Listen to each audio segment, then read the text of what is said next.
كيف الحرب معك طيب؟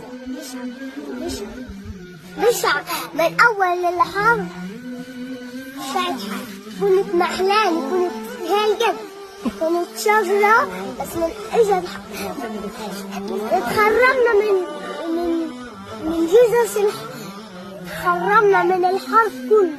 شايف هذا كله تخرمنا، ما كنتش شايف أنا، كنت أحلى من هيك، كنت أجمل، بس الحرب خربتني. لما كنا بغزة كان في قصف وكان كثير إشي لما كنا بغزة، بس لما جينا ما تريحناش.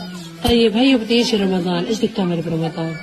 لا بروحش أنا، بضل هناك أصلا ما فيش كهرباء ولا إشي ولا أكل ولا طفيل. لمين أروح؟ وخالتي مسافرة وأبونا مخدين اليهود، لمين أروح؟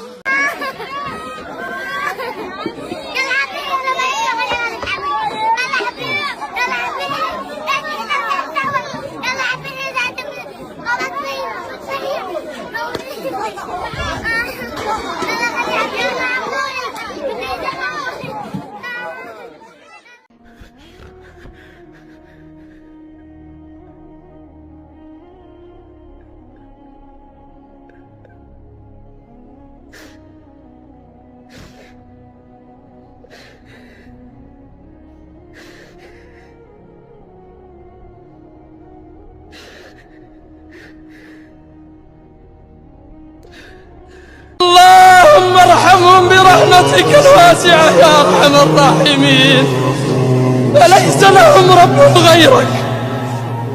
ولا تهنوا ولا تحزنوا وأنتم الأعلون إن كنتم مؤمنين. إن يمسسكم قرح فقد مس القوم قرح مثله، وتلك الأيام نداولها بين الناس وليعلم الله الذين آمنوا ويتخذ منكم شهداء. ثم أين المسلمون؟ أين الرجال؟ أين الشباب؟ أين الرجال؟ أسألكم بالله، هل يرضيكم هذا؟ أخبروهم أن الإسلام شامخ عزيز، لن نضعف، لن نهين، لن نستكين، نريد أن نحيا مسلمين ونموت مسلمين، حتى لو خذلتمونا، حتى لو نسيتمونا فلن ينسانا الله.